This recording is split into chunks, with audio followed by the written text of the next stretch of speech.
ஆன்மீக தமிழ் அன்பர்களே நண்பர்களே, உங்கள் அனைவருக்கும் தமிழ் யூடியூப் சேனலின் இனிய தமிழ் வணக்கம்.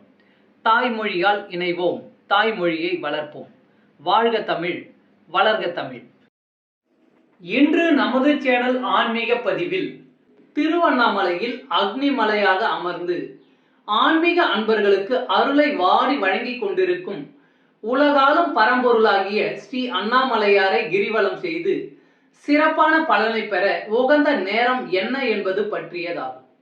இப்பதிவினை கேட்டு அதன்படி கிரிவலம் செய்து ஸ்ரீ அண்ணாமலையாரின் அருளை பெறவும் இப்பதிவிற்கு லைக் மற்றும் ஷேர் செய்தும், அது மட்டுமல்லாமல் இதுவரை இந்த சேனலுக்கு நீங்கள் சப்ஸ்கிரைப் செய்யவில்லை என்றால் சப்ஸ்கிரைப் செய்து பெல் சிம்பலையும் கிளிக் செய்து ஆதரவு அளிக்கவும் அன்புடன் கேட்டுக்கொண்டு இப்பதிவினை தொடர்கிறேன். வாருங்கள், ஆன்மீக பதிவில் திருவண்ணாமலையில் ஸ்ரீ அண்ணாமலையாரை கிரிவலம் செய்ய உகந்த நேரம் என்ன என்பது பற்றி அறிவோம்.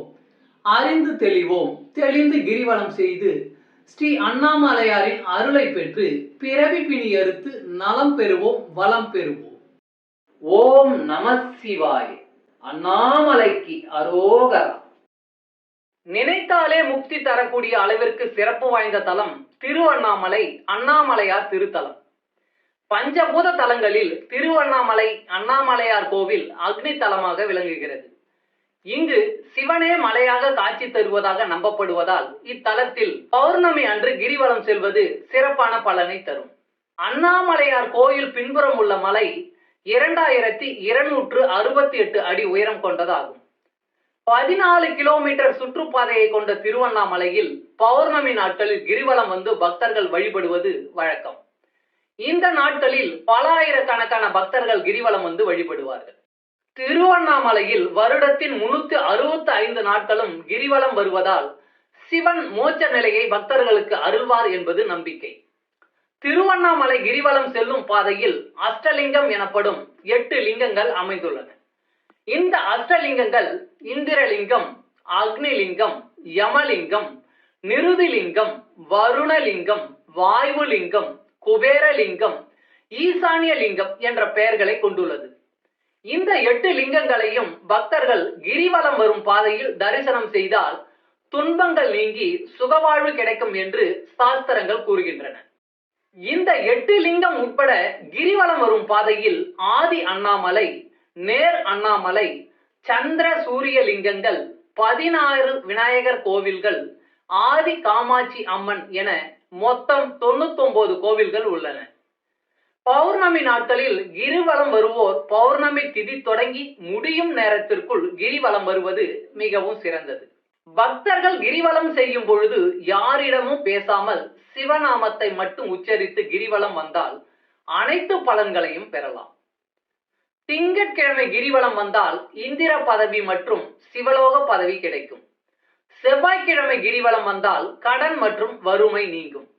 புதன்கிழமை கிரிவலம் வந்தால் ஆய கலைகளில் தேர்ச்சியும் முக்தியும் கிடைக்கும்.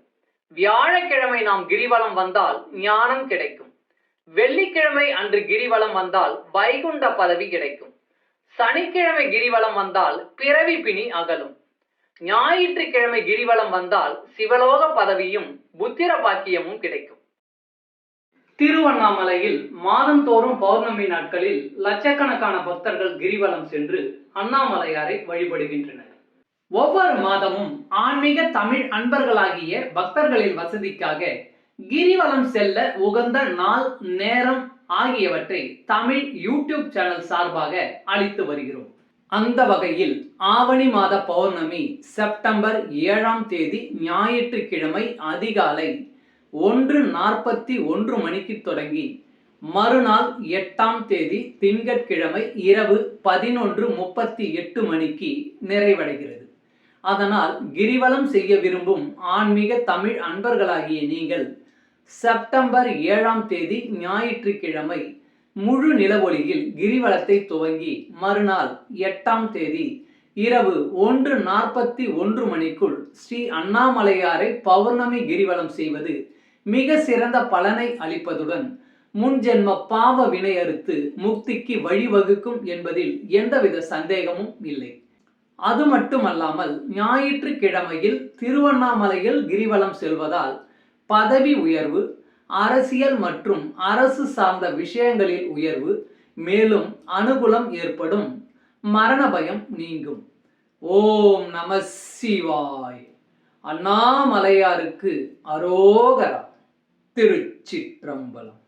திருவண்ணாமலையில் உள்ள ஸ்ரீ அண்ணாமலையாரை கிரிவலம் செய்ய உகந்த நேரம் என்ன என்ற பதிவை உங்களுக்காக பதிவேற்றியதில் நான் மிகவும் பெருமை கொள்கிறேன். மேலும் இப்பதிவில் அளிக்கப்பட்ட அனைத்து தகவல்களும் யான் அறிந்து கொண்டவை. யான் அறிந்த இந்த தகவல்கள் ஏதேனும் ஒரு வகையில் உங்களுக்கும் உதவ வேண்டும் என்ற நோக்கிலே இங்கே அளித்துள்ளேன். யான் அளித்த இந்த தகவல்கள் ஏதேனும் ஒரு வகையில் உங்களுக்கு உதவும் என்று நான் மிகவும் நம்புகிறேன்.